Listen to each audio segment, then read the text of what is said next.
Welcome back. The flu season continues here in the Carolinas and really across the entire country, and there's no sign it's going to stop anytime soon. The CDC says flu activity has been increasing in recent weeks and is now widespread in 47 states, including both Carolinas. You know, but when it comes to the flu, you hear a lot of information out there. Sometimes you hear it from us, you hear it from doctors, maybe nurses, especially when it comes to the flu shot. NBC Charlotte's Carolyn Bruck runs down what's fact and what's fiction.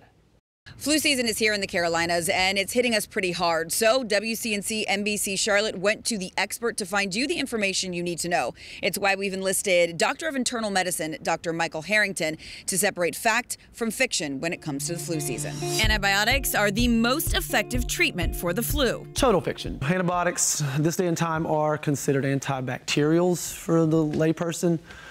Antibacterials kill bacteria, they don't kill viruses. There's such thing as post-viral pneumonia and post-viral infections because the flu gets in there and opens up the door for bacteria to get in.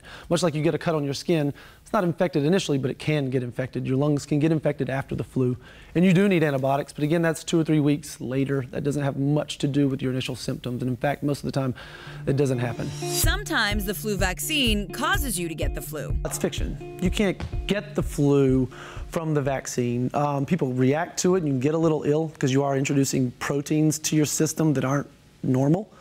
But you need that so you build up the antibodies. I would highly recommend the flu vaccine. You may react to it, but most likely not. The flu vaccine changes every year. Fact, the flu mutates every year, and getting the flu vaccine doesn't mean that you're not going to get the flu. It can actually lower the symptoms of getting the flu, shorten the duration and slow down the onset and whatnot, but it's not going to always prevent you, but it will absolutely help, and there's very little risk into getting the flu vaccine. It's pointless to get the flu vaccine now because we're already in flu season. No, not true. It's February right now. We are in the middle of the flu season, maybe just over the hump, and if you haven't gotten the flu vaccine, I would still recommend getting it because you still have the rest of February and March to get the flu. Dr. Harrington says one of the signs that the flu might have turned into something more serious is if the person who's sick has shortness of breath. Now, if that's the case, you should probably go to a doctor just to get it checked out. In Belmont, Carolyn Bruck, NBC Charlotte.